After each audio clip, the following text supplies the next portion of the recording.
Et ensuite, nous entendrons les députés. Monsieur Guerreau, vous avez la parole. Merci Madame la Présidente. Mesdames, Messieurs, bonjour. Je tiens à rappeler que ce matin, je m'exprime devant vous en tant qu'essayiste, donc à titre privé et non pas en tant que représentant d'une autorité officielle française. L'Union européenne est confrontée aujourd'hui à 4 défis criminels de niveau stratégique. D'abord, l'Union européenne doit faire face à l'action de grandes organisations criminelles transnationales ou endogènes ou exogènes. Certaines représentent plus que des phénomènes de banditisme classique, puisqu'il s'agit de véritables mafias au sens criminologique du terme, c'est-à-dire de véritables sociétés secrètes.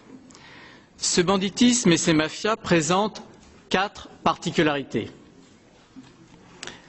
Première particularité, ces organisations criminelles sont polycriminelles, c'est-à-dire sans spécialité, donc aptes à s'investir de manière opportuniste et pragmatique dans tous les marchés criminels se présentant, et ce dans des logiques de pure prédation.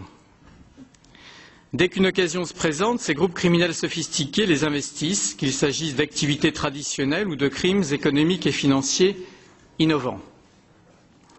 Une même entité criminelle peut tour à tour racketter, trafiquer des drogues, vendre des contrefaçons ou truquer en ligne des paris sportifs.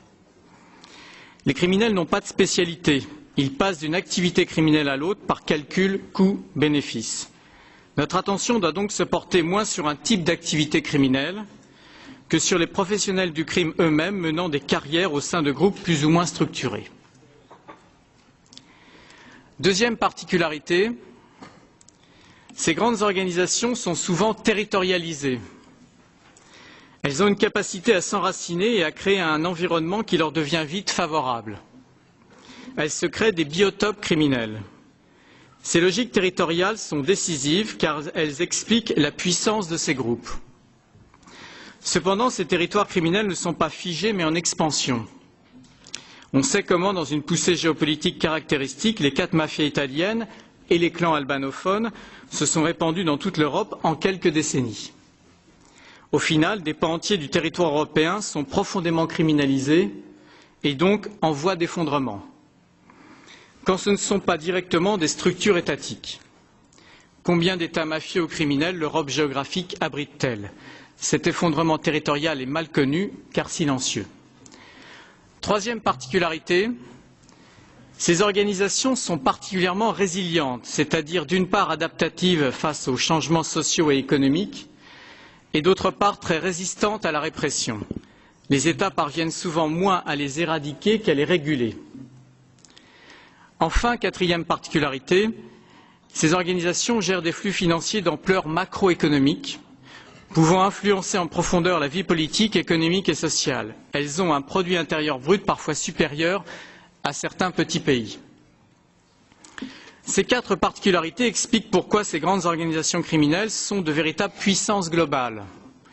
Le crime organisé ne peut plus être analysé en termes de marginalité sociale. Il s'agit d'un phénomène de pouvoir.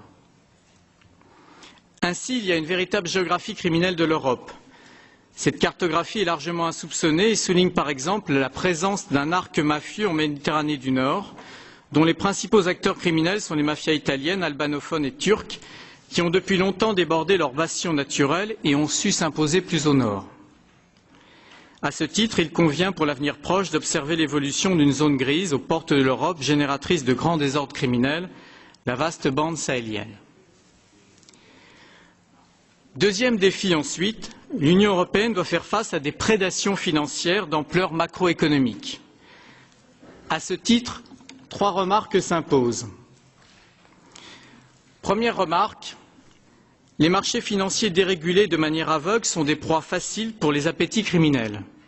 On citera pour mémoire un exemple récent, la gigantesque fraude à la taxe carbone dont le préjudice pour le seul budget de l'État français s'est élevé à 1,5 milliard d'euros et pour l'Europe à environ 5 à 6 milliards d'euros.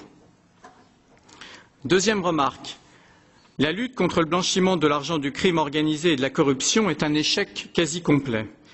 Il faut ici souligner le rôle pernicieux joué par les paradis fiscaux et bancaires, très présents d'ailleurs en Europe, et par la banalisation des instruments juridico-financiers destinés à rendre anonyme l'origine des flux financiers, trusts, financières, etc. Troisième remarque enfin, certains acteurs des marchés financiers et bancaires sont aussi parfois des prédateurs.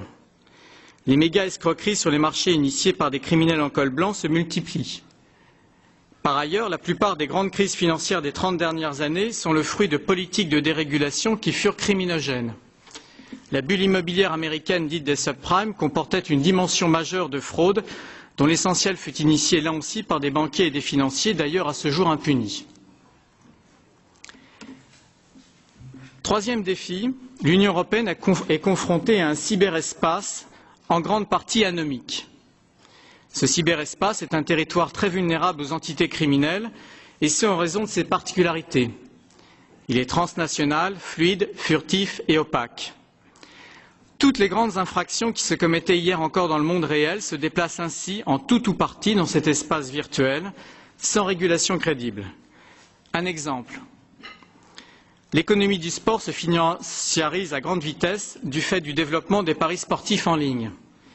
Or, ces paris font l'objet d'un trucage de grande ampleur par le crime organisé à travers des sites de paris plus ou moins légaux, disséminés un peu partout sur la planète. Enfin, quatrième défi, l'Union européenne doit faire face aux conséquences de la crise financière née de l'éclatement de la bulle immobilière américaine. Cette crise aux effets durables représente un effet d'aubaine de portée historique pour le crime organisé. Il y a deux raisons à cet effet d'aubaine. D'abord, les États exsangues sont tentés de réduire les budgets consacrés à la lutte contre les criminalités organisées et en col blanc. Moins de policiers, moins de douaniers, moins de juges, etc. Par ailleurs, les entreprises industrielles et financières, quelle que soit leur taille, ne peuvent plus accéder aisément au crédit bancaire légal, car les banques, en défaut de liquidité ou de solvabilité, prêtent moins. Ces entreprises industrielles ou financières, surtout les plus petites, vont donc naturellement se financer vers le shadow banking du crime organisé. De manière permanente, le monde criminel dispose en effet de masses d'argent aptes à se blanchir immédiatement. Le crime organisé accélère ainsi sa pénétration de l'économie légale. Les conséquences de ces phénomènes criminels sont souvent invisibles, mais profondes et durables. Soulignons ici la grande différence avec les actes criminels qualifiés de terrorisme. Le terrorisme est visible, mais d'une létalité relativement faible, là où le crime organisé ou en col blanc est par nature discret, mais d'une grande létalité directe ou indirecte. À la différence du terrorisme, le crime organisé sait se rendre invisible et passer sous le radar de la médiasphère. Or, on sait que dans la société de l'information et de la communication, ce que la médiasphère ne perçoit pas à sa juste mesure a toutes les chances de se développer impunément. De manière fondamentale, le crime organisé fausse le fonctionnement des systèmes politiques par le jeu de la corruption systémique et la formation de véritables bourgeoisies criminelles. Il transforme aussi le fonctionnement des marchés économiques et financiers au profit de ses acteurs les moins honnêtes. La main invisible est remplacée par une main criminelle qui déforme toutes les règles, avec des dégâts réels sur le budget des États, la santé des consommateurs, l'environnement ou encore le développement économique. Le crime organisé tue, mais aussi détruit et paupérise. Cependant, la dangerosité réelle du crime organisé est peut-être encore insoupçonnée. Le crime organisé est en effet en pleine mutation au plan mondial. Il s'hybride et converge en direction de deux univers jusque-là relativement éloignés de lui. D'une part avec le terrorisme et d'autre part avec la criminalité en col blanc. On peut ainsi se demander si nous ne voyons pas apparaître des formes inédites de criminalité organisée en col blanc. Notre vigilance aux mutations du crime organisé doit être d'autant plus forte que le contexte actuel est favorable à son expansion. 6 circonstances ou facteurs à dimension historique et macroéconomique doivent être rappelés ici de manière très rapide. Premièrement, la balkanisation ou la fragmentation du monde. Nous sommes passés depuis 1945 d'une quarantaine d'États à environ 200 aujourd'hui, dont un grand nombre sont des États Potemkin, des États vides de puissance, fragiles et vulnérables aux forces criminelles organisées. Deuxièmement, il y a la globalisation ou ce que l'on appelle aussi la mondialisation. Troisièmement, la marchandisation et la financiarisation généralisée. Quatrièmement, la dérégulation dogmatique des marchés. Je m'arrête ici un instant. La dérégulation est criminogène en ce sens qu'elle crée des incitations et des opportunités criminelles de grande ampleur. Cinquièmement, l'effet de diversion provoqué par les luttes antiterroristes. Et sixièmement, je l'ai évoqué précédemment, mais je tiens à le rappeler, les conséquences de la crise financière. En conclusion, dans le monde chaotique post-guerre froide, le crime organisé représente un véritable défi stratégique dépassant les juridictions des seuls organes répressifs et judiciaires, d'ampleur géopolitique et macroéconomique. Des succès durables contre le crime organisé en Europe ne pourront être acquis qu'à deux conditions. D'abord, un travail permanent à la fois de connaissances fondamentales et de pédagogie afin de sortir de l'aveuglement. On ne combat pas ce que l'on ignore, ce que l'on nie ou ce que l'on relativise. Là, le travail des universitaires et des commissions d'enquête parlementaires est fondamental afin de servir d'aiguillon tant pour les décideurs que pour les opinions politiques. Ensuite et enfin, il faut donner une priorité au renseignement. Il faut sortir des logiques de travail purement réactives au profit de méthodologies intellectuelles et opérationnelles proactives. Merci.